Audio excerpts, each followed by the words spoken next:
Assalamualaikum warahmatullahi wabarakatuh. Apa kabar anak-anak Indonesia yang solih dan solihah? Kembali kita belajar dari rumah. Kali ini kita akan belajar bersama mata pelajaran Pendidikan Agama Islam dan Budi Pekerti untuk kelas 5 sekolah dasar. Namun sebelumnya, silakan bagi adik-adik sekalian yang belum subscribe, silakan tekan tombol subscribe dan jangan lupa untuk berkomentar dengan menulis nama kalian dan asal sekolah kalian.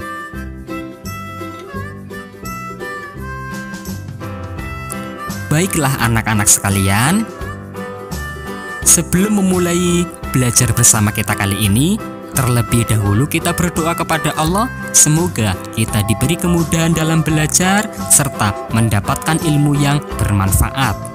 Berdoa mulai.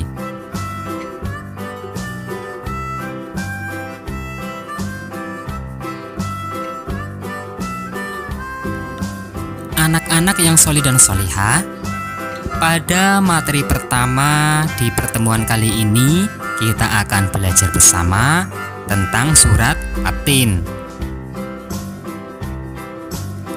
Al-Quran adalah wahyu Allah Subhanahu wa Ta'ala yang diturunkan kepada Nabi Muhammad SAW melalui perantara malaikat Jibril. Al-Quran berfungsi sebagai pedoman hidup umat Islam. Memahami isi Al-Quran sangatlah penting. Rasulullah SAW pernah bersabda yang artinya, "Aku telah meninggalkan pada kamu sekalian dua perkara yang kamu tidak akan sesat selama kamu berpegang teguh kepada keduanya, yaitu kitab Allah, yaitu Al-Quran, dan sunnah nabinya." Tahukah kalian siapakah makhluk Allah Subhanahu wa Ta'ala yang paling mulia itu? Siapakah yang paling mulia di alam ini? Ya, manusia. Allah Subhanahu wa Ta'ala menyempurnakan penciptaan manusia dengan akal dan pikiran. Mari bersama-sama terlebih dahulu kita menghafal, membaca surat At-Tin. Bismillahirrahmanirrahim. Wat-tini waz-zaytun wa-turi sinin wa hadzal baladil amin. Laqad khalaqnal insana fi ahsani taqwim. ثم رددناه أسفل سافلين إلا الذين آمنوا وعملوا الصالحات فلهم أجر غير ممنون فما يكذبك بعد بالدين أليس الله بأحكم الحاكمين.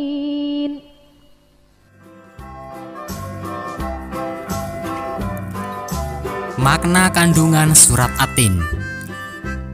Latar belakang turunnya surat At-Tin berkaitan dengan pertanyaan para sahabat tentang balasan amal orang yang sudah tua, renta, atau pikun.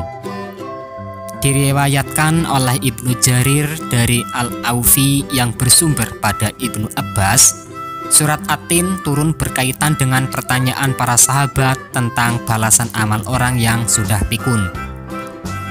Di antara sahabat Rasulullah Shallallahu Alaihi Wasallam banyak orang tua.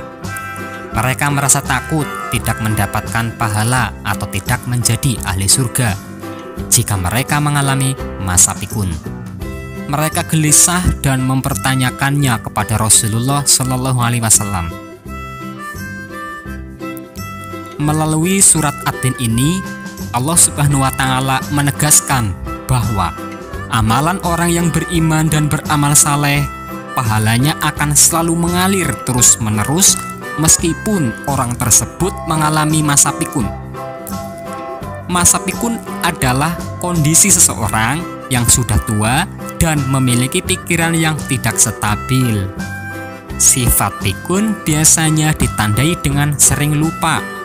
Misalnya dalam amal ibadah, orang pikun tersebut tidak ingat lagi waktu sholat atau puasa. Surat At-Tin juga mengajarkan kita bahwa Allah Subhanahu wa Ta'ala menciptakan manusia dalam bentuk yang paling baik.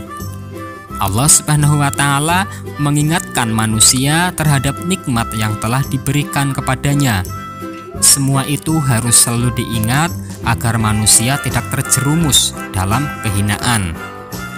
Orang yang selamat dari kehinaan adalah orang yang selalu beramal sholih.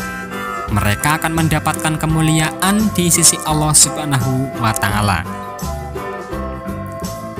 Berikut kami sampaikan kandungan dari surat At-Tin. Ayat pertama, kedua, dan ketiga menyatakan sumpah Allah Subhanahu wa Ta'ala atas nama At-Tin, Az-Zaitun, dan At-Turi Sinin. Menurut sebagian ahli tafsir, Tin ialah tempat tinggal Nabi Nuh alaihi salam, yaitu kota Damaskus yang banyak ditumbuhi pohon tin atau aro. Tin adalah buah yang enak dan lembut, serta cepat dicerna. Ia menjadi obat yang banyak pemanfaatnya. Sedangkan zaitun adalah Baitul Maqdis, tempat suci kedua umat Islam yang berlokasi di Yerusalem atau Palestina, yang ditumbuhi pohon zaitun. Zaitun adalah buah yang memiliki keistimewaan karena kandungan minyaknya yang berlimpah, sehingga dapat dipergunakan di daerah yang kurang memiliki minyak. Adapun At-Turi Sinin artinya Bukit Sinai, tempat Nabi Musa alaihissalam menerima wahyu secara langsung dari Allah Subhanahu wa Ta'ala. Pada ayat ketiga, Allah Subhanahu wa Ta'ala bersumpah atas nama kota Mekah, yaitu daerah yang penuh berkah dan di dalamnya terdapat Baitullah atau Ka'bah. Ayat keempat menjelaskan bahwa Allah Subhanahu wa Ta'ala menciptakan manusia sebagai makhluk dengan bentuk paling sempurna dibandingkan dengan makhluk lain. Bentuk yang dimaksud bukan hanya bentuk fisik, melainkan juga sempurna dalam segala potensinya. Manusia tidak hanya diberi akal untuk berpikir, tetapi juga diberi potensi nafsu, sehingga manusia mampu berkreasi untuk memenuhi kebutuhan hidupnya. Bagi Allah Subhanahu wa Ta'ala, manusia sempurna adalah manusia untuk memenuhi kebutuhan hidupnya. Bagi Allah Subhanahu wa Ta'ala, manusia sempurna adalah manusia yang menggunakan seluruh potensinya untuk beribadah kepada Allah Subhanahu wa Ta'ala. Ayat kelima dan keenam menjelaskan bahwa Allah Subhanahu wa Ta'ala menerangkan sebagian manusia yang menyimpang dan tidak menggunakan potensinya untuk beribadah yang akan ditempatkan di dalam neraka. Sebagian lagi orang-orang yang beriman dan beramal soleh, mereka senantiasa mendapatkan pahala yang tidak terputus sampai meninggal dan menjadi ahli surga. Adapun ayat ke-7 dan ke-8 menjelaskan bahwa orang-orang yang tidak beriman atau tidak mau beramal soleh adalah orang-orang yang mendustakan Allah dan akan mendapat balasan kelak di akhirat. Padahal mereka sesungguhnya mengetahui akan mati dan menghadapi pengadilan Allah. Sesungguhnya Allah Subhanahu wa Ta'ala adalah hakim yang maha adil. Kesimpulan dari kandungan surat At-Tin ini adalah: yang pertama, manusia adalah makhluk yang diciptakan Allah paling baik bentuk rohani dan jasmaninya. Allah Subhanahu wa Ta'ala akan menempatkan manusia ke tempat yang paling hina, yaitu neraka bagi orang-orang yang tidak mau beriman dan beramal soleh. Bagi orang yang beriman dan beramal soleh akan mendapatkan pahala dari Allah Subhanahu wa Ta'ala yang tidak putus. Kepastian adanya hari pembalasan sehingga wajib kita imani. Allah Subhanahu wa Ta'ala adalah hakim yang paling adil dan tidak dapat dipengaruhi oleh siapa. Baiklah anak-anak sekalian, demikianlah rangkuman dari pembelajaran kita kali ini. Silakan kalian bisa mengerjakan pertanyaan-pertanyaan yang ada di deskripsi video ini.